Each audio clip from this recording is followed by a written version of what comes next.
జాతీయవాద జర్నలిజానికి అసలైన వేదిక నేషనలిస్ట్ హబ్ ని సబ్స్క్రైబ్ చేసుకోండి. నోటిఫికేషన్స్ కోసం బెల్ ఐకాన్ పై క్లిక్ చేయండి. సార్, ఇక్కడ మళ్ళొకసారి షాబానో కేసు మళ్ళీ రిపీట్ అయినట్టు కనబడుతోంది. అప్పుడు రాజీవ్ గాంధీ ఉన్నాడు ప్రధాని, ఇప్పుడు నరేంద్ర మోదీ గారు ప్రధానిగా ఉన్నారు.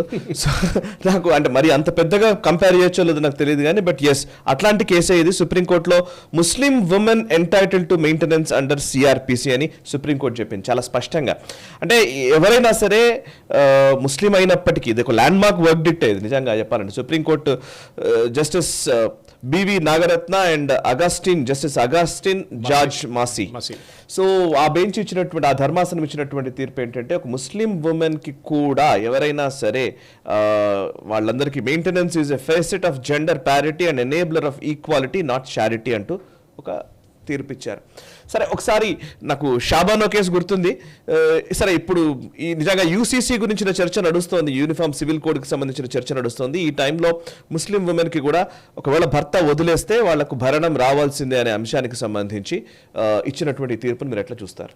సాయిగా దీంట్లో మెయిన్గా రాజీవ్ గాంధీ గారు చేసిన ఒక తప్పుని ఈసారి ఓవర్టర్న్ చేశారు. కరెక్ట్. షాబాను కేసులో ఎంతో 110 రూపాయలు ఎంతో ఇవ్వాల్సి ఉండే, అంతే భరణం. అది ముస్లిం ఈ క్లరిక్స్ వచ్చి రాజీవ్ గాంధీ మరి ప్రెషర్ పెట్టిన తర్వాత ఆయన ఒక కొత్త చట్టం తీసుకొచ్చింది. ఇదే రాహుల్ గాంధీ కాన్స్టిట్యూషన్ బుక్ తీసుకొని తిరుగుతుంటాడు కదా, అందరు అడగాలి మీ నాన్నగారు ఏం చేశారని. ఆలోచించాడు. ఒక సుప్రీంకోర్టు ఇచ్చిన జడ్జిమెంట్ని పార్లమెంట్లో ఒక లా పాస్ చేసి దాన్ని ఓవర్టర్న్ చేశారు. అంటే ముస్లిం మహిళలకి డబ్బులు ఎక్కర్లేదు, అలిమనీ వాళ్ళు వస్తారు. కానీ ఈ జడ్జిమెంట్తోని దట్ హెస్ బీన్ ఓవర్టర్న్డ్. కానీ there is a bigger picture in this సాయిగారు. నేను దానికోసం నేను డెప్త్లో వెళ్ళట్లేదు దీనికి. దిస్ ఇస్ సెటిల్డ్, దీంట్లో డౌట్ లేదు. Muslim women like any other women వాళ్ళకు డివోర్స్ అయితే వాళ్ళు they can get alimony. Because Modi గారు has handle the first part already very well. తలాక్ పోయింది. ఇప్పుడు తలాక్ లేదు, you have to take a formal divorce. Correct. అదే అయిన తర్వాత నెక్స్ట్ స్టెప్ ఏంటి? అలిమనీ ఇవ్వడం. మూడో స్టెప్ వాళ్ళకున్న ప్రాపర్టీ, యాన్సెస్ట్రల్ ప్రాపర్టీలో రైట్స్. ముస్లిం మహిళలకి అస్సలు రైట్స్ లేదు. ఐ థింక్ 10% 20% ఎంత ఇస్తారు, అది కూడా ఇస్తారు అంతే. మన యూనిఫామ్ సివిల్ కోడ్ గురించి మాట్లాడుతాం చూడండి. ఇవాళ వచ్చిన అన్ని పేపర్లో వచ్చిన కామెంట్స్ అందరూ అదే అంటున్నారు, now is the time for uniform civil code. ఎందుకంటే 2 పాయింట్స్ ఆల్రెడీ ట్యాకిల్ అయిపోయినాయి. యూనిఫామ్ సివిల్ కోడ్ తప్పు word, actually it's uniform family code. Correct. Ambedkar గారు అప్పుడు తీసుకురావాల్సిన, అప్పుడు ఆయన చెప్పారు నేను తీసుకొస్తానంటే, Nehru didn't agree to it. Correct. Nehru wanted Hindu code. Ambedkar గారు చెప్పారు మీద తీసుకొస్తే నేను రిజైన్ చేసి వెళ్ళిపోతాను క్యాబినెట్ నుంచి అని.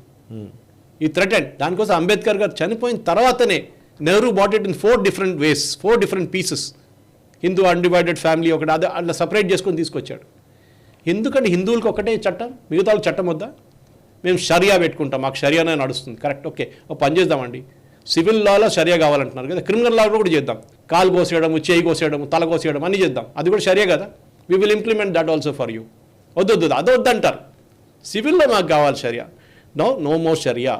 You will fraud under the Indian. దానికోసం చెప్పారు secular law is more powerful than religious law అని చెప్పి నిన్నటి జడ్జ్మెంట్లో నాగరత్న గారు క్లియర్గా చెప్పారు. And justice Masih also.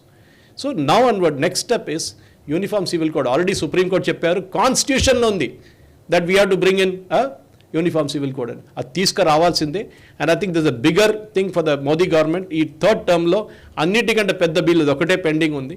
ఇది తీసుకొస్తే I think that be a big victory, not just for Muslim women, for women across categories. ఎందుకంటే చాలా మటుకు మన హిందూ దాంట్లో కూడా మహిళలకు, అమ్మాయిలకి వాళ్ళ ఫాదర్ ప్రాపర్టీ ఇవ్వట్లేదు.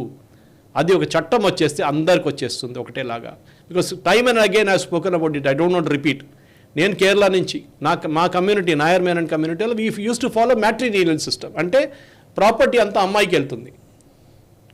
కానీ అది కూడా మారింది ఇప్పుడు. అంటే అమ్మాయిలు కూడా అంటున్నారు, ఎందుకు మా తమ్ముళ్ళు ఉన్నారు కదా అన్న వాళ్ళతో నేను కూడా పంచుకుంటాను, అంతా నాకు వద్దు. వాళ్ళు కూడా why should they feel bad about it. Good move, మంచిది అది. కానీ చట్టం ఒకటే ఉండాలి కదా అందరికీ. చట్టం అందరు తీసుకొస్తే everybody will get same proportion. వాళ్ళ నాన్నగారు అమ్మగారి దగ్గర నుంచి వచ్చే ఇన్హెరిటెన్స్ ఇది. 4వది adoption. Muslims cannot adopt legally. They are not allowed. Correct. Christians cannot divorce. ఎందుకంటే చర్చ్లో ఏం చెప్తారు, టిల్ డెత్ డస్ అపార్ట్, అంటే మేము చనిపోయిన దాకా మేము ఉంటామని. మళ్ళీ డివోర్స్ ఎక్కడ వచ్చేదండి? సో అగైన్ దేర్ క్యానన్ లాలో మీకు డివోర్స్ గురించి కూడా వచ్చేస్తుంది. సో ఎందుకంటే ఇంత లొల్లి చేస్తారు వీళ్ళు. గోవాలో పోర్చుగీస్ వాళ్ళు తీసుకొచ్చిన యూనిఫామ్ సివిల్ కోడ్ ఇప్పుడు నడుస్తుంది. ఎవరికి గొడవలేదు. అక్కడ కూడా ముస్లిమ్స్ ఉన్నారు కదా, అక్కడ క్రిస్టియన్స్ ఉన్నారు కదా 36%. కరెక్ట్. వాళ్ళకి ప్రాబ్లం లేదు కదా. మళ్ళీ మీరు మొత్తం దేశం తీసుకొస్తే ఏంటండి ప్రాబ్లం? అర్థం కాదు. ఒట్టిగా ఈ ఓవైసీ లాంటి వాళ్ళు, కేరళలో ఉన్న ముస్లిం లీగ్ వాళ్ళు, ఈ రాహుల్ గాంధీ లాంటి వాళ్ళు ఈ పుకార్లు లేపుతారు. But luckily supreme court has given a major judgement.